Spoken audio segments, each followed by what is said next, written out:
Welcome back to So Who Are You Really? Real Life Spirituality. I'm your moderator, Chris Lanning, and today I am joined by the host, Jody Lemieux and Bryan Winston, to talk about spirituality and witchcraft. But as always, they kind of got the discussion rolling before we actually officially started the episode. So we'll be joining this episode already in progress.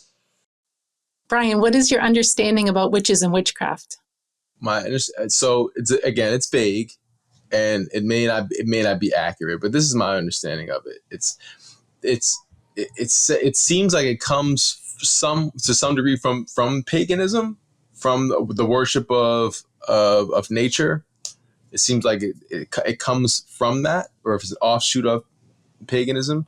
It seems as though it's mostly based in the feminine, or women are mostly more part of it than not. Maybe that's true or not. It seems that way.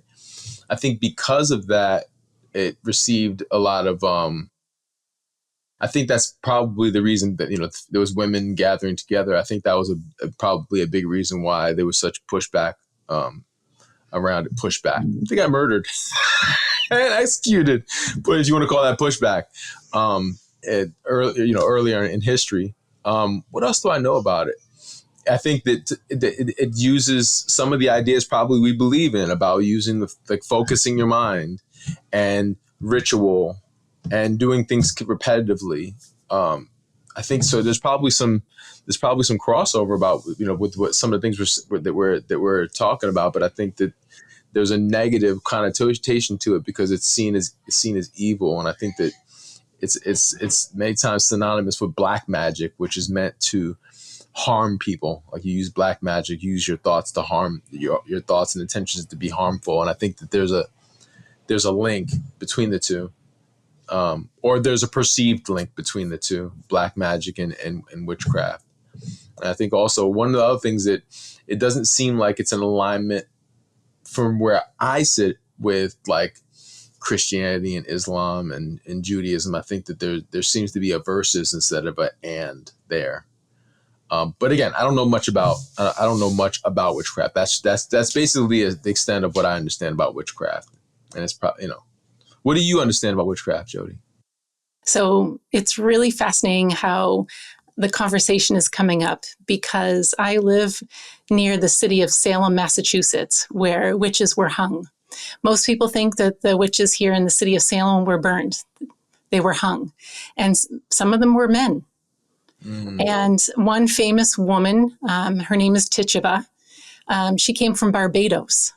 And she had a different belief around life based on her upbringing from Barbados. And she was here in the city of Salem, and Salem was a Puritan. It was highly steeped in religion and religiousness, and she had a different belief system, and it frightens them. It frightens the people around her, so much so that they started accusing her of things, accusing her of being different than they are, very similar to what we experience today. If someone is experiencing and having different beliefs, it's scary to somebody else, and they may end up, hurling insults based on their own beliefs of what their prejudice is around an individual based on what they look like, what they believe. And so this is what my history of witches is they just have a different belief around life than the religiousness of people back in the day of the 1600s. Mm. So she was wrongly accused of something, and then she was hung for it because it was a mob mentality. Right. She ended up being hung. She amongst others. I'm going to say she amongst other individuals. Well, I'm glad you shared that some of them were men. I did not know that. I assumed that. I thought, again, a lot of my knowledge of it comes from I guess pop culture to some degree. I know there's a lot of symbolism. That's another thing I know. I know there's a lot of symbolism used, but I think that's in most religious or spiritual systems. There's some degree of symbolism that's being used as well. And I would agree with you, Bryan, in the fact of witches of Salem have a connection with nature. And it's really interesting, the connection with nature of holistic way of healing rather than the medicines, rather than the chemicals they're using natural ways of healing themselves. Mm-hmm. And I'll tell you, it's a cleaner way of healing. Right. It's such an interesting topic. By the way, I would rather be hung than burned alive. So that also gives me a better feeling. We'll keep that in mind, Bryan. Think about being burned. Oh, that sounds like the worst thing. Hung, a couple seconds and you're done. Burned alive seems like it's awful. So anyway, so thank you for that too. So I don't know. I would love to know more about this. I mean, not to go in far into practice, but I'd be curious to hear from someone who knew more. Actually, when I was a personal trainer, there was a guy who it was Santeria that he was practicing. But I think before he began practicing Santeria, he was also into witchcraft, and I never really had a chance to speak with him about like their practices and things. I know there's rituals and practices, but I still don't know that much about it. Oh, this is interesting. What rituals? Because we had an episode about rituals and habits. Right. It's interesting. I'm making assumptions. Some of this is probably based upon pop culture, that there's some type of worship service. There's some type of words that are uttered together as a group. Maybe there's a fire. Maybe we're in the woods. Maybe there's a certain thing that we're wearing. Again, this is pop culture. Maybe there's a certain the robe that we're wearing. So that's as far as I know. Maybe you're. I remember one time we went on a yoga retreat in I think it was Colombia or it was Panama. It's Panama actually, and we did this ceremony where you write something on a piece of paper. I think it's something that you want to let go of, and you throw it into the fire, and that's not Christian. Right? So there was like ceremony, there's ritual, there's stuff like that that's involved with it. But again, I don't know. I'm admitting my ignorance here around the topic of witchcraft. Well, here's an interesting story for you, and people are going to think I'm crazy for saying this, or they're going to come up with other, We already think you're crazy, Chris. So I know. We've established that from episode 1. So back in college, in the late 80s, there got to be in fad these crystals. You would wear crystals around your neck. That was like a huge fad. And I did it, but I didn't believe in really anything in the crystal other than just it was decorative. So I came back to college from summer break, and one of my friends there, she's like, oh, what happened? She goes, I became a witch over the summer. I'm like, what? Yeah, I really am doing all this. I'm like, okay, right. And then she reached out to touch my crystal, and literally electricity flew from her fingers to my crystal. And I'm not talking the normal static electric, because this was the middle of the summer. This wasn't like wintertime when everything is dry. And I was just like, oh, okay. So I got a little nervous of that. But that was the first experience I ever had that felt really weird like that, because literally everybody else touched the crystal was fine. She touched it and it's like electricity flew from her hands. I wonder what she's doing now. Oh, I know. Even a year later, she had actually gotten out of that and became a Christian and was actually working with people on the streets. So really? Yeah. I don't know what she's doing now. I haven't been able to track her down, but at least I know a year after that, she had changed her mind. Oh, she probably saw some things that...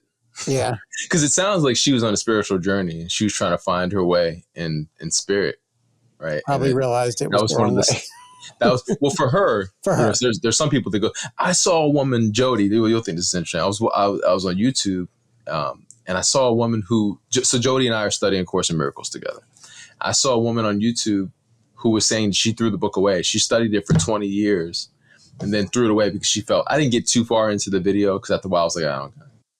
But apparently she was reading the Course in Miracles, and you read the Course in Miracles, a lot of it's about love and it's about forgiveness. And she said she threw it away after 20 years because she felt like it was wrong and it was evil. So, that's where she was. That's where she is on her journey. Right. And it sounds like this woman that you're speaking about, Chris, she was trying to find her way, and she found her way into witchcraft at one point. And now she's into Christianity.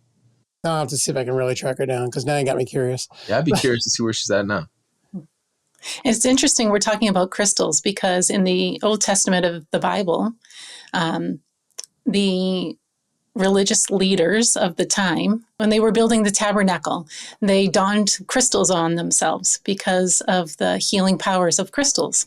So I believe crystals do have healing powers and energy, each crystal having a different representation of healing energy. That's really interesting. Again, crystals. I don't know much about crystals, but it appears to me, and maybe this is from A New Earth. This may be from Eckhart Tolle. He talks about how enlightenment in human beings is likened to when rocks turned into diamonds or crystals, or when plants turned into flowers.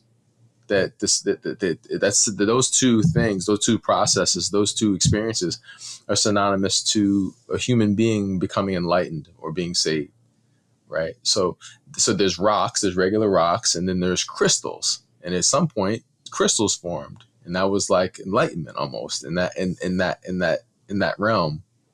So to think that these objects, or I don't know how you describe them, have power, I think that'd be an interesting exploration to see, to look into that a little bit, about the power that comes from something that's and it's become enlightened in some way. But also, if you think about it, crystals, at least with relation to light, they focus light, right? As you're going through that. So maybe there's some other powers that we emit that they help focus. That's really interesting. And people, whether you think they're good or bad, or that they have power or have no power at all, there's still some interest in them. We're still, we buy crystals for one another. We buy diamonds. We buy gems for one another. We've created some value around it. So that's interesting in and of itself. We give flowers to people, right?